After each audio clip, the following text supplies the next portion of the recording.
വിളിക്കണ്ടല്ലോ എടുത്തോക്കെ. Hello അതോ ഇത് എവിടെ? ഞാൻ വീട്ടിലുണ്ടോ? ആ എനിക്ക് ഹാപ്പി ന്യൂസ് ഉണ്ട്. എന്താ പറയാ? ഞാൻ നാട്ടിലെത്തിക്കണു. അതിന് അവിടെ ഞാൻ അങ്ങാടിപ്പുറം സ്റ്റേഷനിൽ എടുക്കാൻ വാ. ആടാ ഞാൻ എന്റെ വീട്ടിലല്ല, ഞാൻ പാലക്കാട് ഉമ്മാന്റെ വീട്ടിലാ. പാലക്കാടോ? വരാൻ പറ്റില്ല? ഇല്ലടാ വരാൻ പറ്റില്ല. ഞാൻ മനുവൊക്കെ വിളിക്കോ? ഞാൻ പോലെ കണ്ടിട്ടുള്ളൂ. ഇപ്പോഴോ? അടാ ഇപ്പോഴല്ല, കുറച്ചേരം ഞാൻ പല വീട്ടിൽ പോയി പോലെ കണ്ടേ. ആ എന്നാ വിളിച്ചോട്ടെ. ശരി. ഇതെങ്ങനെ ഇന്റെ പേര് പറഞ്ഞു ഞാൻ എന്താ അറിയാ?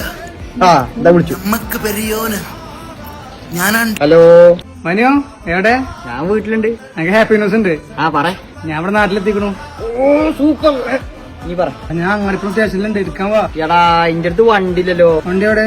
വണ്ടി റായത് പാലക്കാടുണ്ടേ. എന്ത് സ്വഭാവമാണ്. ഈ ഋതുവിനെ വിളിച്ചോക്കെ, ഓൻ എന്തായാലും വരും. ഓക്കെ ഋതുവിനെ വിളിക്കാം, പക്ഷെ ഫുൾ പ്ലാൻഡ് ആയിരിക്കണം. ഒന്നാമത് ഓന്റെ വീട്ടിൽ തന്നെ ഉറപ്പിക്കണം. രണ്ടാമത് ഓന്റെ വണ്ടിക്ക് ഒരു കമ്പനി ഇല്ലാന്ന് ഉറപ്പിക്കണം. മൂന്നാമത് ഓൻ ഫ്രീ ആണെന്ന് ഉറപ്പിക്കണം.